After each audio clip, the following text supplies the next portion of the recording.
Hello and welcome to our webinar on endpoint security. Even a printer is at risk, from LambTech and sponsored by HP and our presenter today. So a couple of housekeeping items we'd just like to go over. We've muted everyone so we don't have background noises. We know people dial in remotely, and we just want to make sure that everybody gets a great experience during this and can hear our presenter. There is a chat window, however, that you can ask a question. I am your moderator today, and I will pose the question between slides to ensure that you get the answer or a follow-up that will help you answer your question.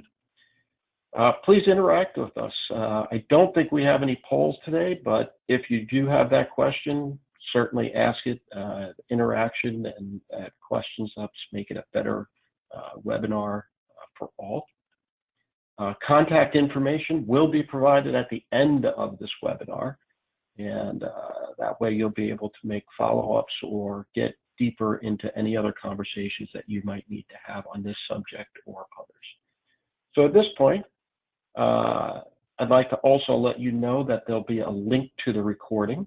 We will email it around to everybody that's attended, and those that have signed up and have missed it will also get the link.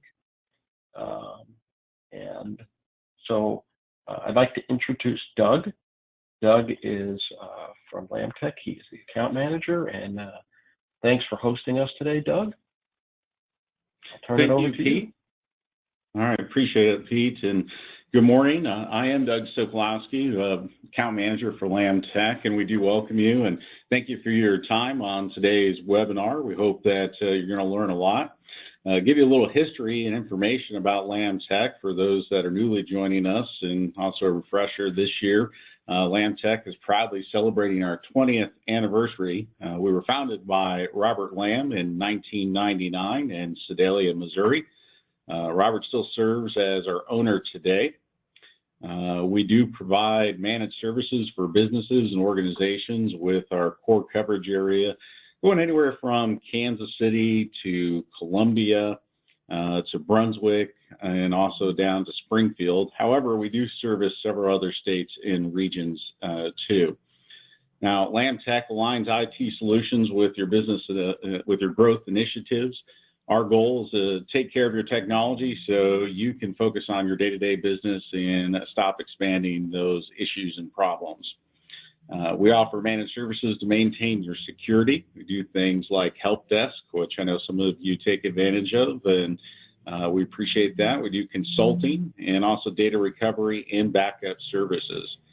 One other note before I introduce our speaker, for those that are joining us today, I know that we have a lot of our current clients that are on our webinars today of LambTech.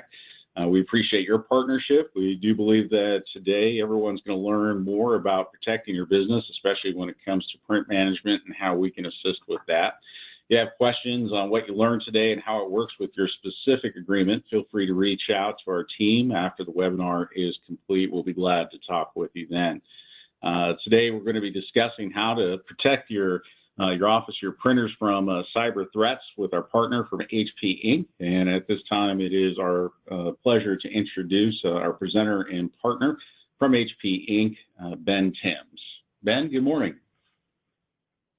Hey, good morning. So just quick question here. It's asking if I want to show my screen. I thought we were doing preloaded slides, and sorry to everybody. We've been so professional up until now, and you go over to the guy from HP, and yeah, we're doing a little housekeeping here. Let me. You want me to load it up, Ben? I can load it up real quick. Oh, I mean, I've got it.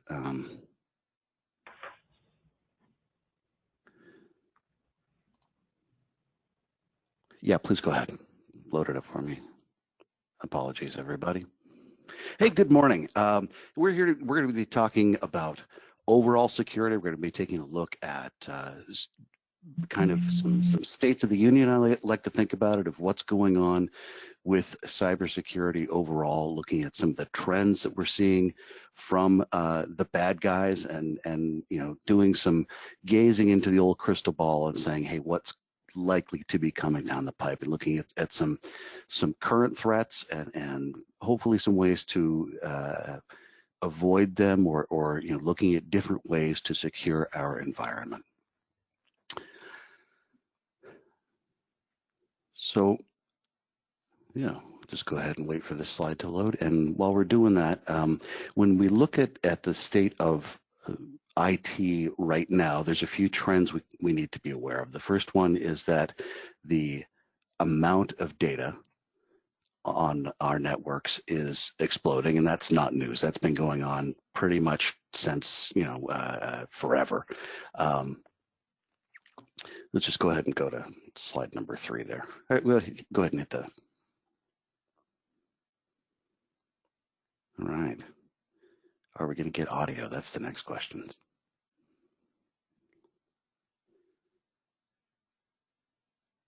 I'm guessing that's a no. Let's go ahead and go. Let's move past this. We can skip the audio video. Good news, guys. The substitute teacher who likes to show videos in class, going to show some videos today, but not this one.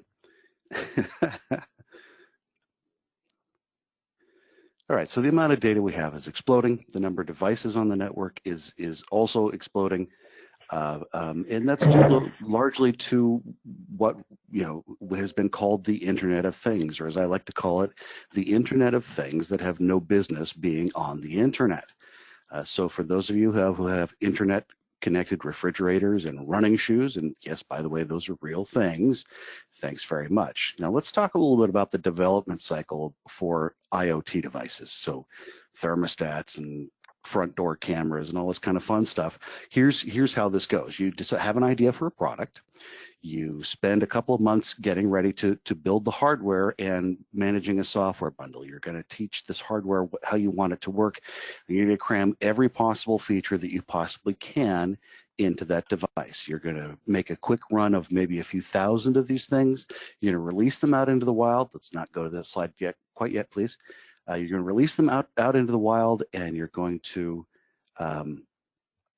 see how they sell. If they do well, you'll make 1.0.1, and you'll cram some more features into them, as many as you possibly can, and you'll release, the .1. And then if that sells well, you'll do it again and again. And we're going to keep adding features because that's adding more value to your clients. But you'll notice that the one thing that I didn't say anywhere in that conversation was the word security, because security comes last if it ever comes in that process at all. And that's, far too many devices we're trying to and with good reason, right? We're talking about marketing. You cram as much as you can into that device and you sell it out.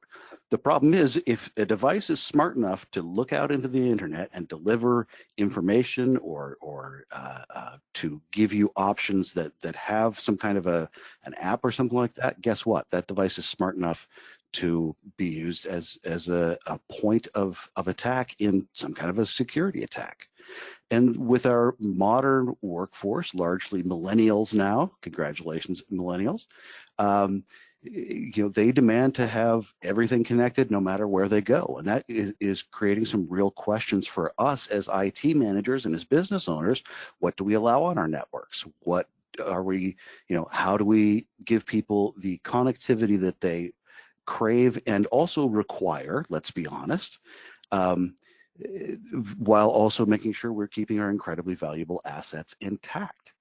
And the number of security threats is exploding. It's going up. The slide here says 48% annually. Let's go ahead and go to the next slide. But realistically, that's a low number. The last couple of years, we've seen those numbers be closer to the mid 50%, which is more than doubling every other year. Now, this is a little bit of an eye chart, and that's okay. And it also ends in 2015. But I want you to get the gist of this. The number of attacks are the number of the bubbles that you see there. And the size of the attack is the size of little circles. And the great big yellow or orange slash you see across the front there, you see that's IT spending. So we're spending in kind of a rough parallel with the number of attacks that we're seeing, at least we did across the early 2000s and into the 2010s. And if we go to the, hit the button there, you'll see that here's the thing. When I say the word security, most people say to me, well, Ben, I've got a firewall. I just spent all this money on an intrusion detection prevention system. all those orange circles you see there, those didn't go through a firewall. Those all started at endpoints, right? Those all either came in from some kind of an unsecure device, or potentially they could have been some kind of a human problem. So how do we start to protect against what is looking like the biggest threat to our networks, which is not, hey, people are breaking through my firewall, people are, butting into my antivirus, that kind of stuff. Let's go to the next slide, please. So this GIF gets better and better the more you look at it. Now, I've removed most of the pixels so it won't hurt your eyes, but this looks, it's somewhere between, forgive me, Father, for I have sinned. And the more and more you look at it, the funnier it gets. Because this guy, I think in his right hand there, that's probably like a Carmex tube or some kind of a, chapstick. And he's waving his fingers over people's bodies in the best illustration of security theater that I have ever seen. Now, this was taken just after the 9/11 attacks. This is outside RFK Theater, and this is a security guy who's making people feel better, but he's not really doing anything useful. This is also my illustration of what a firewall does, or how it reacts to a print job, because it identifies, oh, this is a print job. Please come, won't you come in, sir? It doesn't look at it. And no firewall, not even any intrusion detection prevention system in the world that I'm aware of, has the ability to look at, for instance, a print job. And that's a problem, because guess what? Just a Word document, some kind of a print file, can have malicious content built into it. Let's go ahead and go to the next slide. So if we look at the type of attacks that have been happening in the last, well, let's say 9 years, right?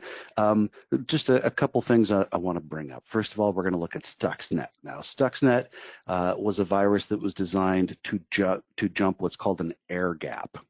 An air gap means you have a network of computers that is not connected to any other computer. So in order for me to get a piece of software or a piece of code from my network, which may be connected to the internet, to that network, which is not connected to the internet or anything else, I have to have someone manually carry it there for me. So the people who designed Stuxnet, who were absolutely some kind of a state-sponsored hacking group, right, designed a virus that was incredibly targeted.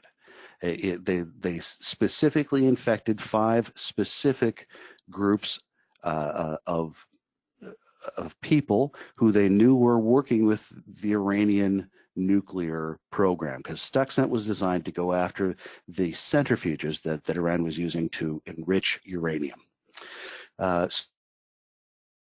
5 companies that were working with the Iranian nuclear facilities. They designed a virus specifically to go after those people and to infect any thumb drive that was put into any computer inside those companies, knowing that the people who worked at those companies would be going to the Iranian nuclear facilities, and at some point somebody was going to have bad cybersecurity. They were going to take a thumb drive out of their laptop and put it into a computer that was on the other side of that air gap. So what they had to do is they made a virus that is incredibly sticky and so virulent that anything that touches it, it's going to go ahead and move itself onto that system.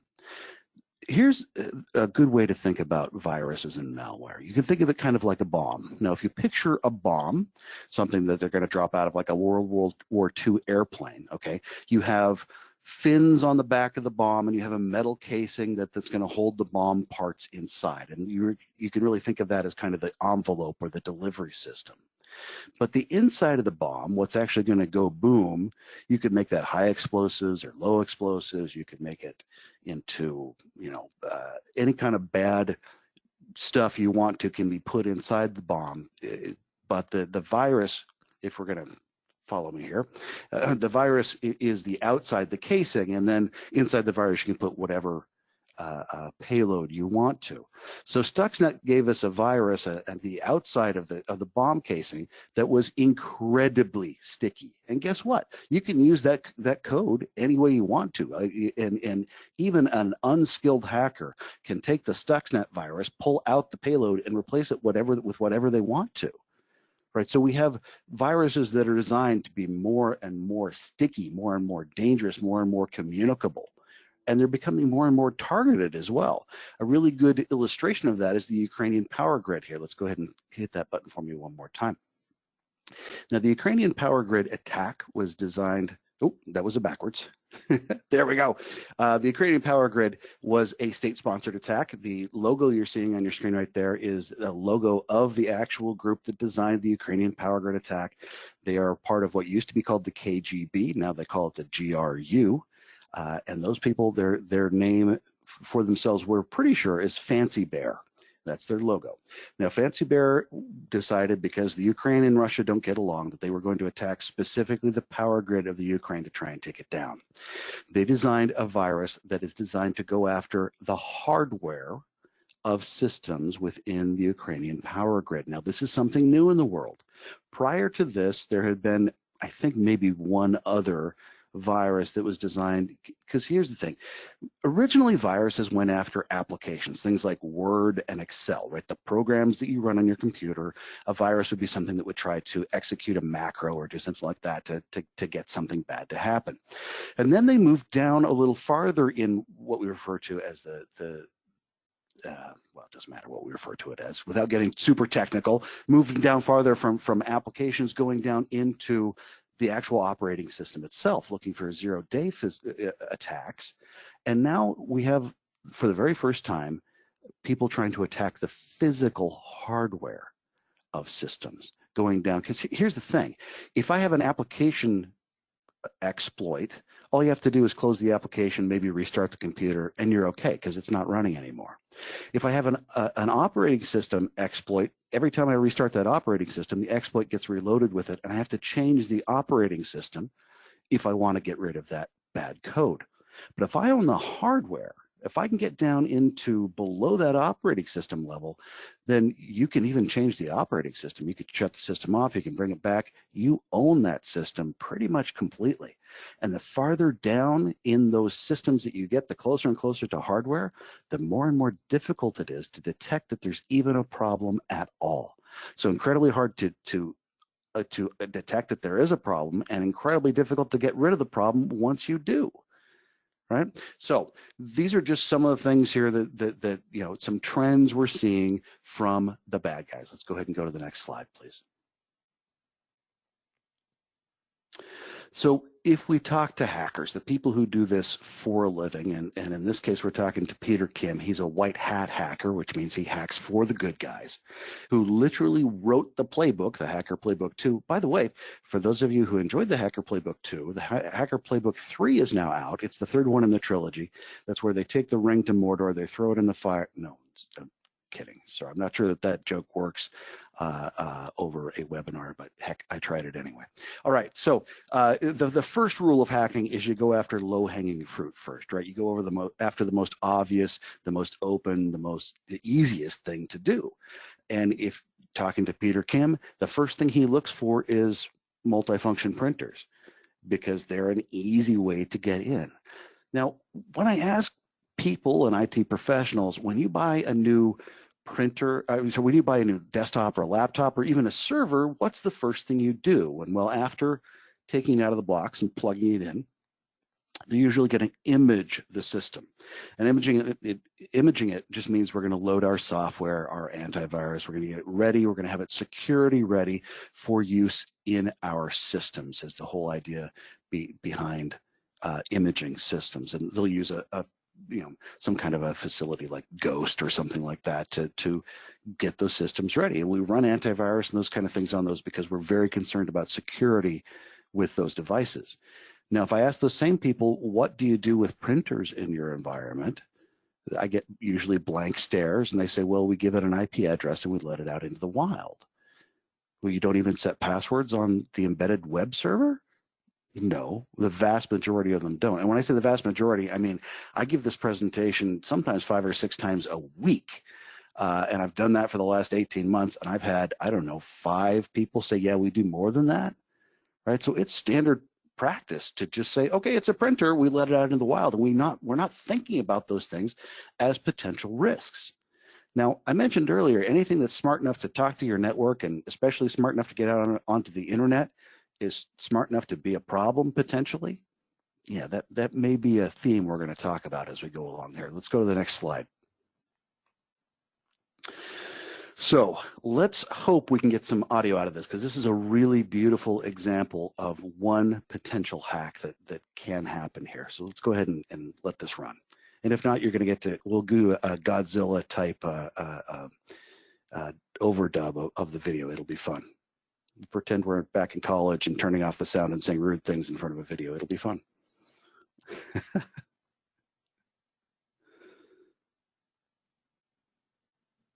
Yeah, that's not going to work. Okay, guys, here's the thing. The illustration here is that we have a hack that's going after really into firmware.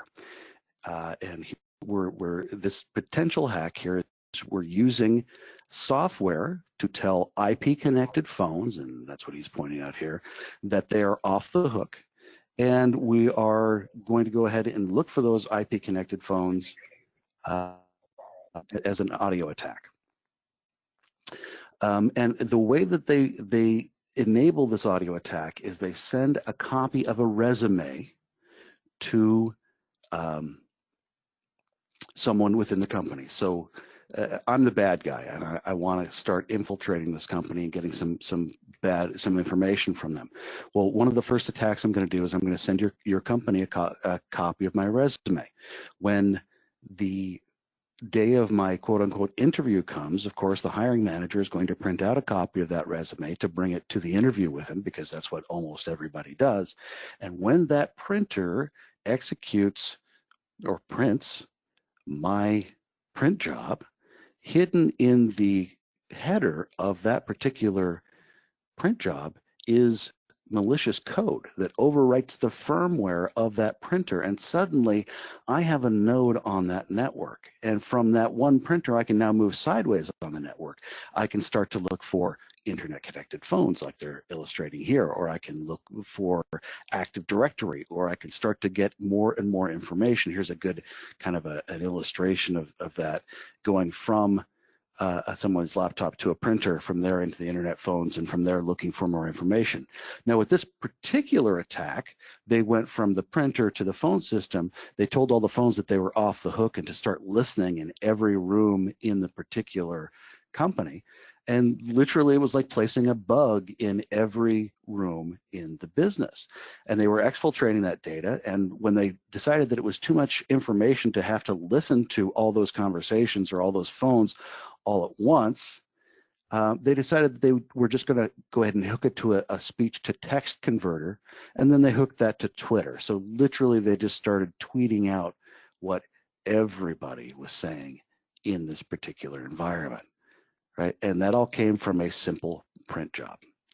All right, so let's go ahead and go to the next slide there. My apologies for the multimedia fun we're going to have here. So let's go to the next slide.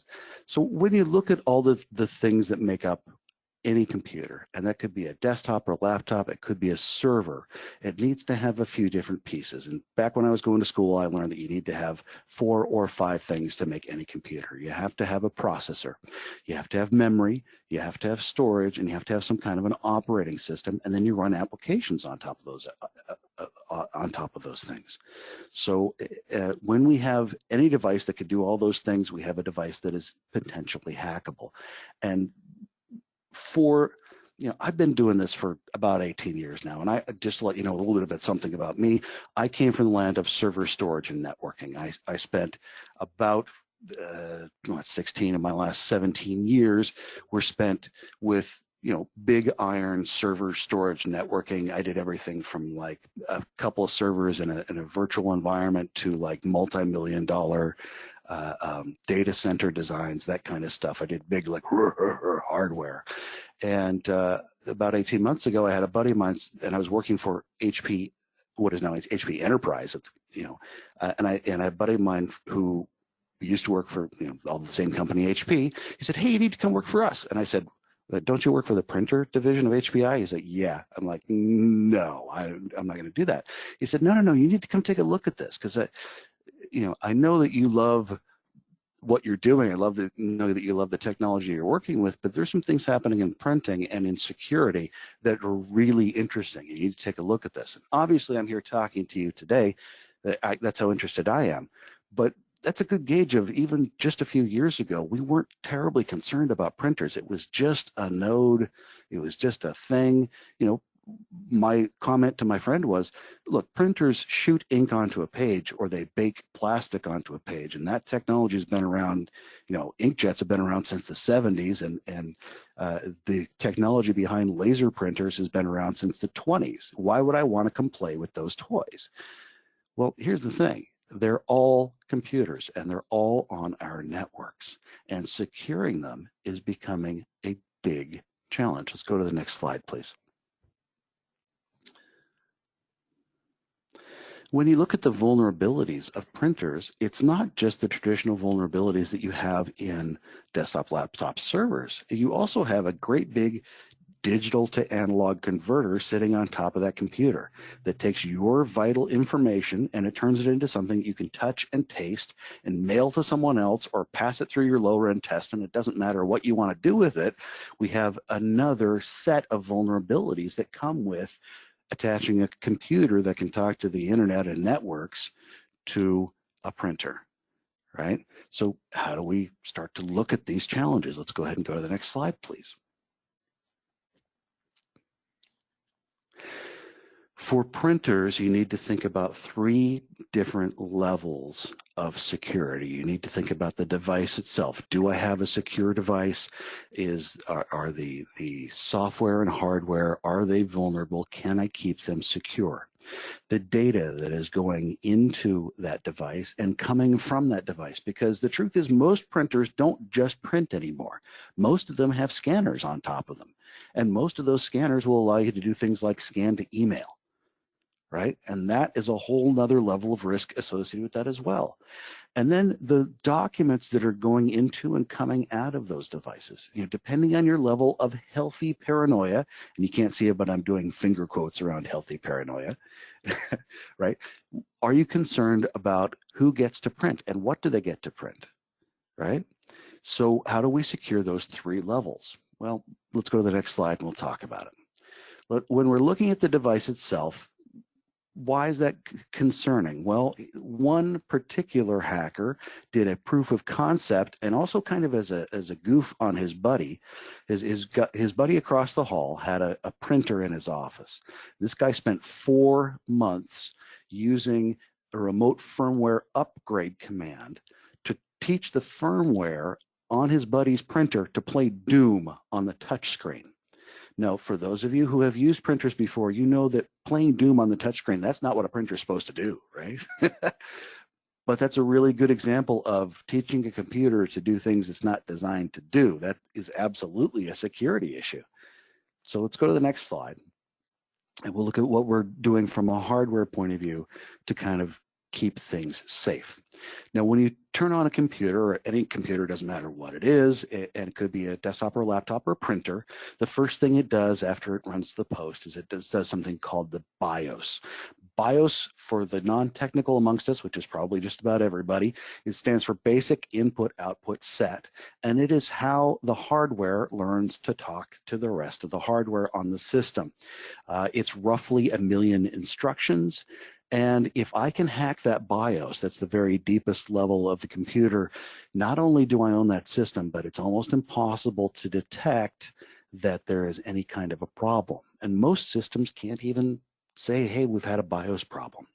HP, on our systems, we keep the BIOS safe. We do that by using our SureStart system. And SureStart is smart enough that not only can it detect that there's a problem with the BIOS, we're watching as the BIOS runs, and if it runs if it is acting like it's not supposed to be acting, right?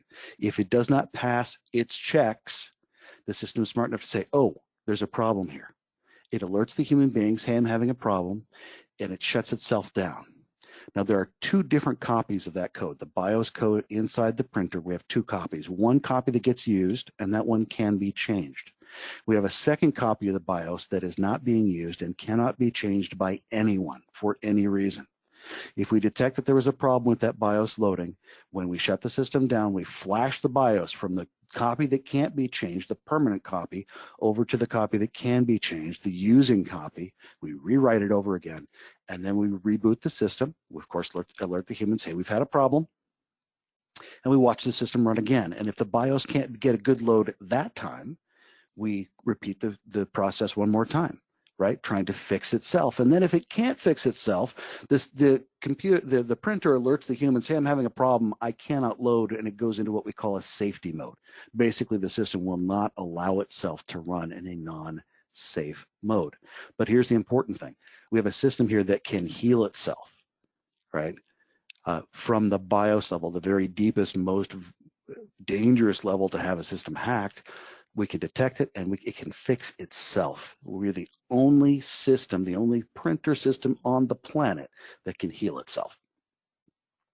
So after we run BIOS, we run the firmware. Now, firmware is roughly 5 million lines of code. It teaches the hardware how to talk to the software, right? Basically teaches the system how to work with itself. It does a couple of other things along the way, but we're also watching as that loads. And if we see we do a couple of checks, and if the firmware that we're running does not pass those checks, okay, we shut the system down, we go to a clean BIOS, and then we try to reload the firmware. If the firmware does not pass, the system will shut itself down and say, hey, I can't run, I'm getting a bad system. So not only are we making sure that the firmware is the firmware that we want it to by whitelisting it, we also say, hey, you can only download new versions of this firmware from our certified websites. They have to have this particular encryption key in order for us to allow a download of firmware for this device. So you can't even get bad firmware onto the system. Security, like ogres and onions and parfait, needs to happen in layers, right? So even within our physical systems, we need to have layers. Think about it like a medieval castle, right? They didn't just build a moat around the castle. They built walls and portcullises and boiling oil and all those kind of fun things you hear about, because a single layer of security is not enough. Even inside the hardware of this device, we have layers of security built in. Okay, so in our little printer load, we have loaded the BIOS, we've loaded the firmware, and we notice that the firmware is, it passed all of its checks. That's great. The system's going to start running. Now, while the system is running, how many people here are running antivirus on your printers?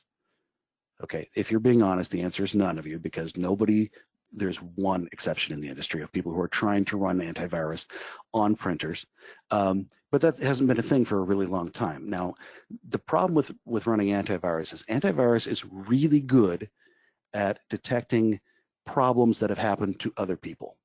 But what it isn't really good is if there is a new attack, figuring out what that attack is. And for that reason, antivirus needs to be updated constantly, right? Because they're always looking they have to identify a new threat, and they're worried about specific threats. So the I love you virus is treated differently from the the Mirai bot virus or another kind of a virus. And we have to learn, antivirus has to learn all those new viruses in order for it to be useful. When we're looking at security from the device level, we're not looking for specific attacks. We're looking for the effects of those attacks. So if I see a printer that is trying to run Doom on the touch screen, I don't have to know what the attack is or how that virus is working.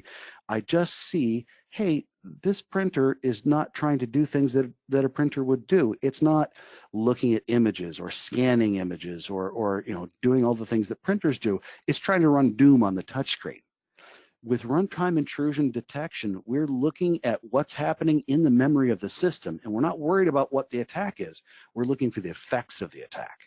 And if the system starts to try to run Doom on a touchscreen or something like that, we say, this is a huge problem. We shut the system down, we go to clean BIOS, we reload the firmware, and it cleans itself out. Again, self-healing system. Pretty important to be able to do that live and in person. And people say, well, if I have antivirus, why don't I need to update that? Why don't I need to update your security that's built onto your hardware? And the reason is we're looking for the effects of the bad actors. We don't care who the bad actors are or what the attack was. We just want to make sure that the printer is not being affected by that malicious code. That's easy to do in hardware, and it's a layer of security that's never been, before we started doing this, no one in the world had really started thinking about it at all. And the reason we started doing this so early is because HP, about 60% of the printers in any business on the planet are probably going to say HP on the front of them. We've made a lot of printers for a really long time. Thanks very much. And the good news is HP has made a lot of very successful printers. But we're not a printer company. We're a technology company, and our boffins, our anoraks or our computer guys looked at, hey, what's coming down the pike? What's the next level of attack that we are likely to see? And they said, looks like the hardware is a level that we haven't been thinking of. This is the low-hanging fruit that hackers are likely to look at. Let's start building physical systems that are resistant to being hacked and can heal themselves. And that's why these technologies are important. That's why we've started building them in over the last 5 years. And that's why some of my competition just in the last 60 days are now starting to announce that they're trying to do some of the things that are similar to what we've been doing here for years. We've even added another layer here. In Connection Inspector. Now, modern malware, when it arrives on a system, does something really interesting. I talked about the whole idea of having a computer virus look like a bomb, right? There's the bomb casing and then there's the payload inside, right? Well, once the bomb arrives on a system, once a virus gets introduced, it does something really unique. It calls home and it asks for instructions, because what that payload wants to do can change. The person who sent the virus out into the world can say, hey, you know what? I don't want you to deploy the big bomb yet. I just want you to start sucking up information and being really super quiet. I don't want anybody to notice yet that you're on the network. Or it might say, you know what? Let's go ahead and hit the big button. I want you to explode and cause as much damage as you want to. Or maybe we're going to update the firmware, or maybe we're going to update the software. Maybe we're going to patch it because some of the people have figured out how this particular attack works. So I'm going to change the attack slightly or whatever. But here's the thing, it calls home and asks for instructions. And when it does that, it doesn't look for www.google.com. Of course not. It doesn't go to any kind of a regular, what we call a DNS call. It goes to some long string of random ASCII characters, 1, 2, ampersand, comma, parentheses, caret, 5, 6, 7, 8, ABC, whatever, some long string of random characters, .ru or .china or wherever the bad guys happen to be. It's what I think of as a junk DNS call. So we're watching what's coming out of these printers. And if we see what is obviously a virus trying to call home, it's not going for, something at nameofyourcompany.com. It's going to long string of random characters where the bad guys are. We're smart enough to look at what's coming out of that NIC, and we say, this is obviously a bad call. It's a system that's actually smart enough to learn what's normal in your environment. And if we see the printer trying to talk to people it's not supposed to be being talked to, we shut the system down. We start again from a clean BIOS. We go to a clean firmware, and that will flush out any bad malicious software that's actually happening. Layers of security even on the printers themselves. Now, guys, here's the thing. What do you need to do to turn on all these cool features I've just talked about? Well, here's the cool part. If you're buying HP business class or enterprise class printers, you have this security already. So congratulations, well done. And if you aren't buying HP printers, I get it, we live in the real world, but you need to be going to your vendors and saying, hey, what is your hardware doing to keep me and my environment safe, right? And we even give you an extra layer of security here. This is an optional piece of software we call Security Manager. Let's go ahead and click and hit the next slide there, please. So when you look at the number of potential settings that are on multifunction printers from HP or from any manufacturer, there are more than 250 different possible settings. And of those roughly 250 possible settings, about 90 of them are what I would consider to be security critical. Now, just to kind of have a little callback here, when we look at the number of security settings that most people are setting, that number is usually no more than, well, normally it's 1 or 2. If they're lucky. I've heard people, the most I've ever heard someone say is 10 or 15, but there are 90 potential settings there, well, 250 settings, but 90 that I consider to be really crucial that people are ignoring. Now, how do you set those settings properly?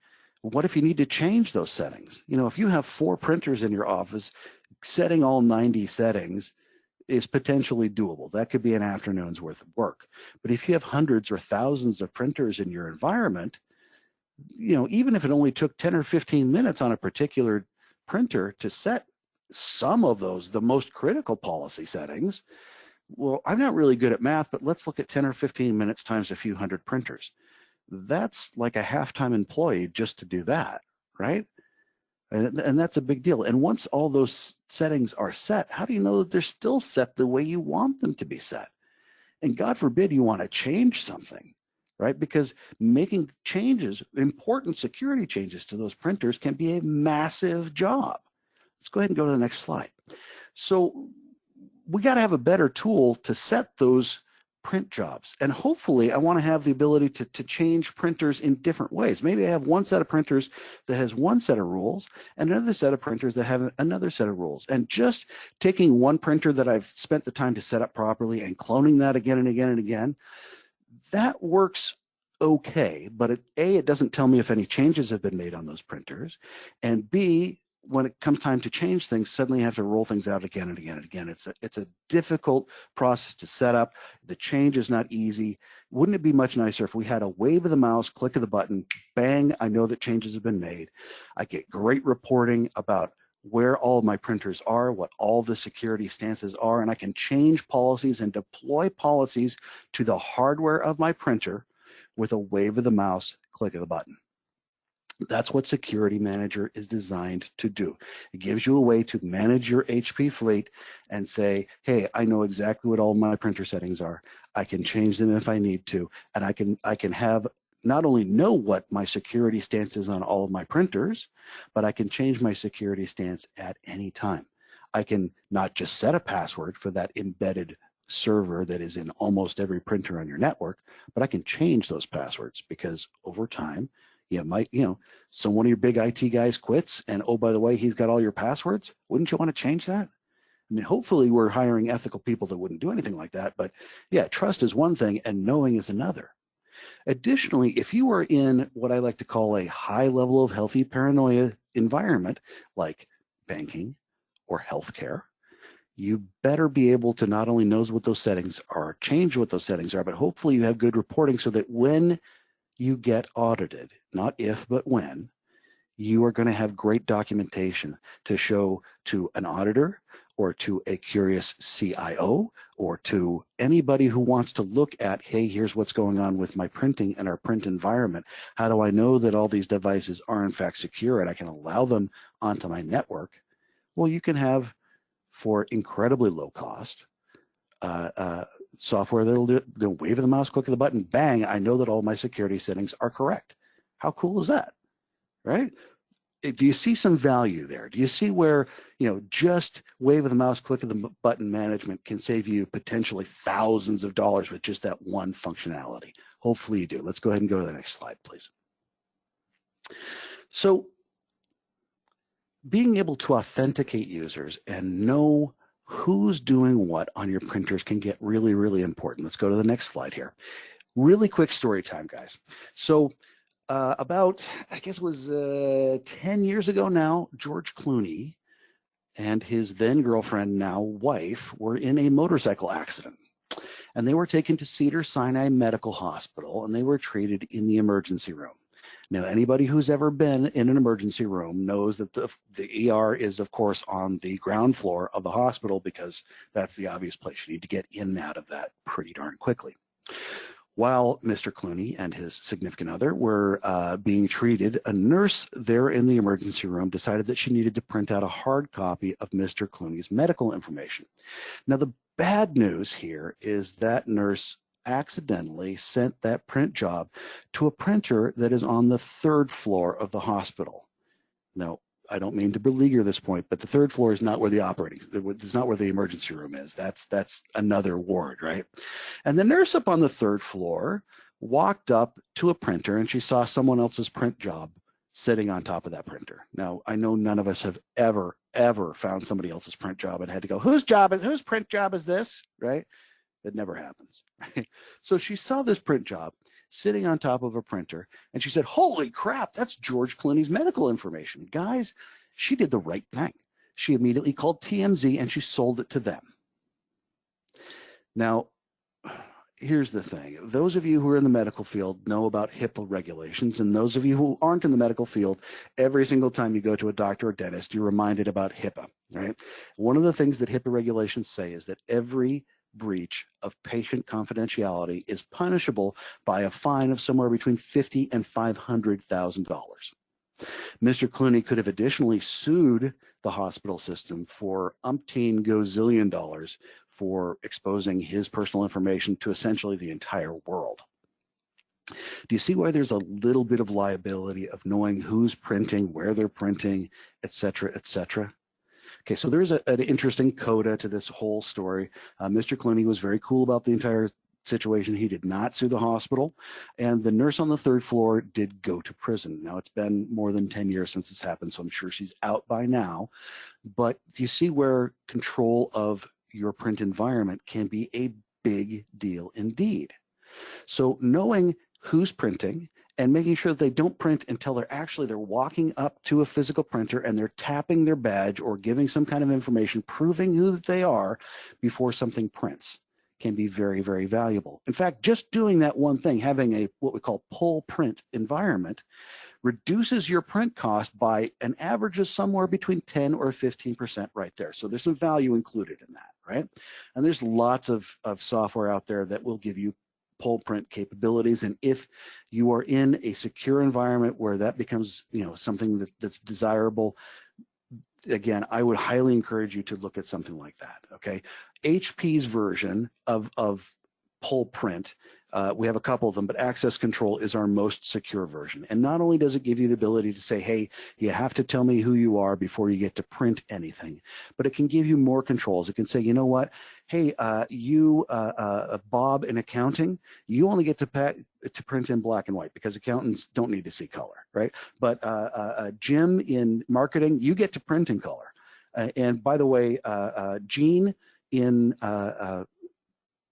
sales, you only get to print 15 pages a month, and you guys over there in marketing get to print as many as you want to.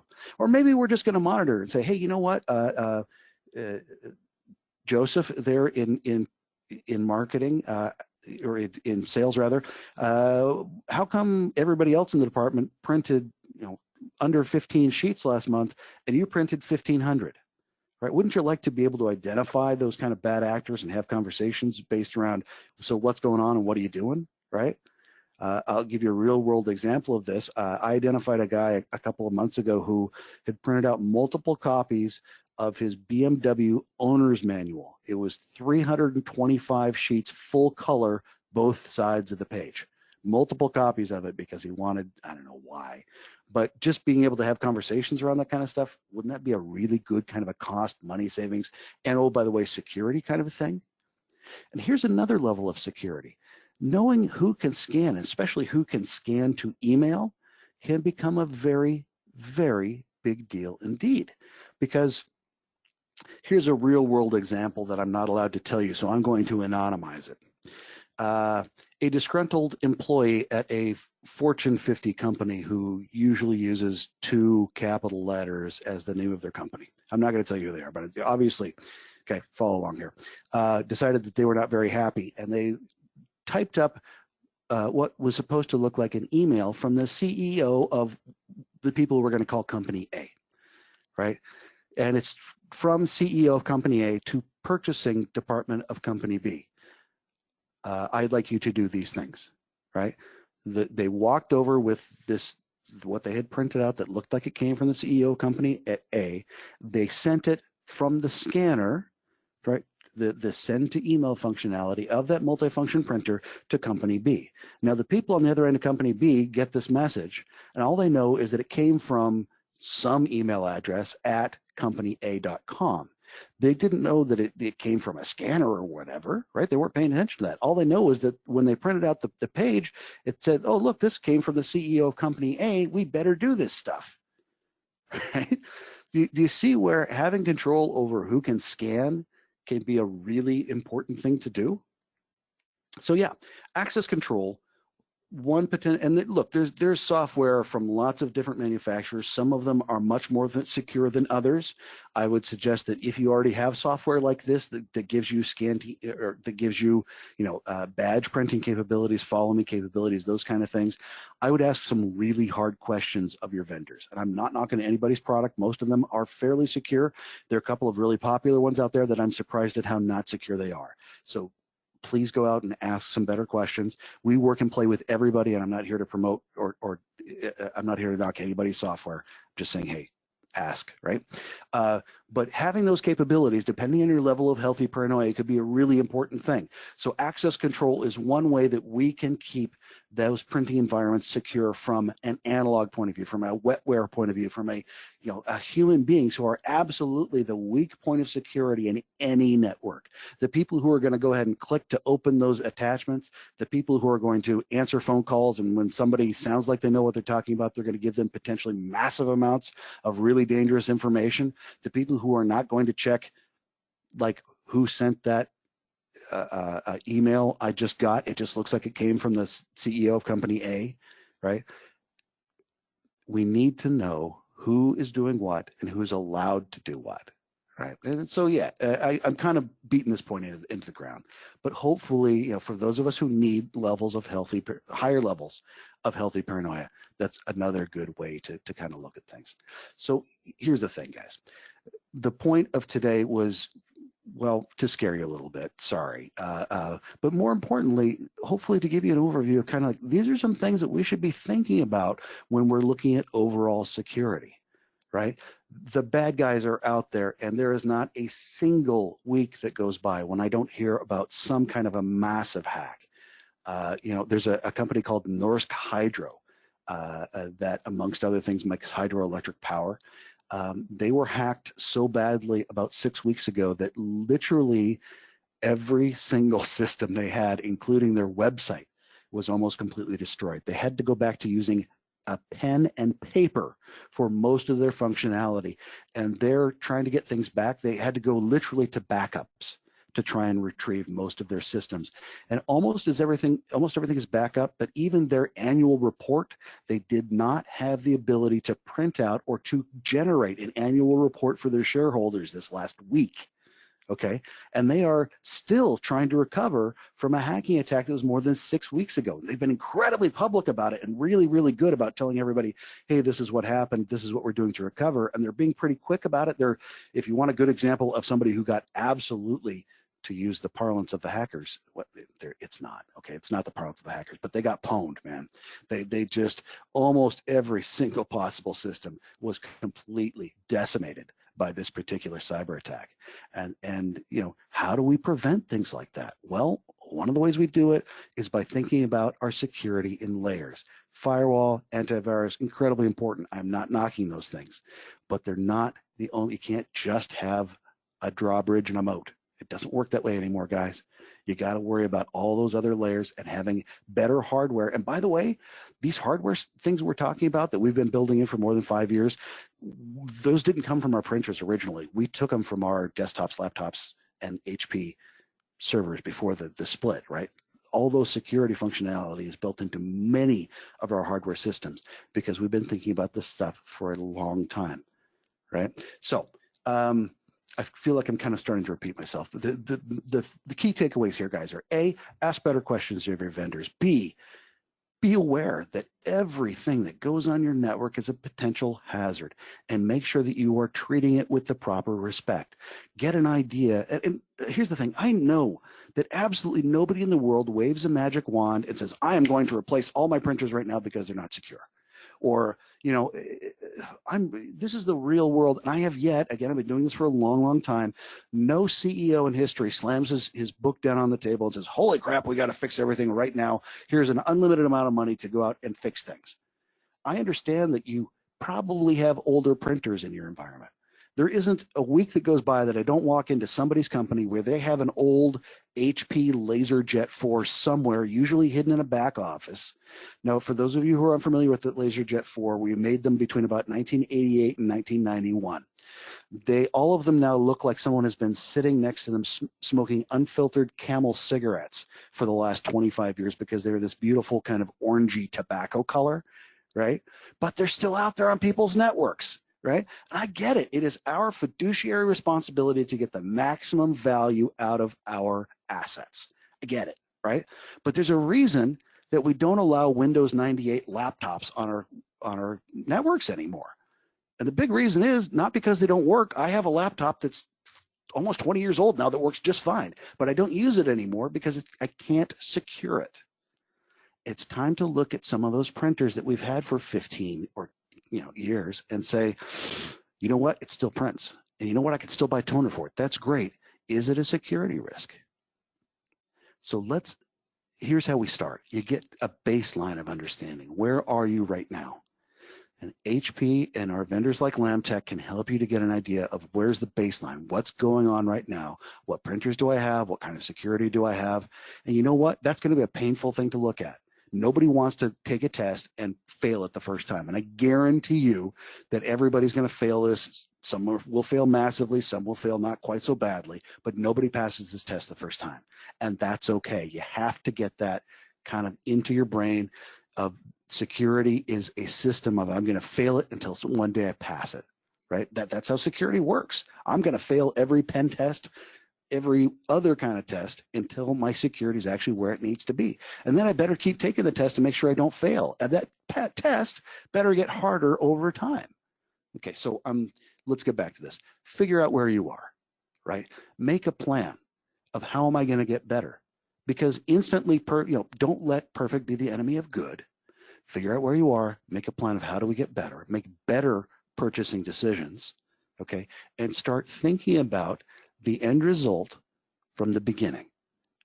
All right, and that's where I'm going to go ahead and leave you. Do we have any questions, Peter? Anybody? Yeah, go ahead. I skipped over all that stuff. We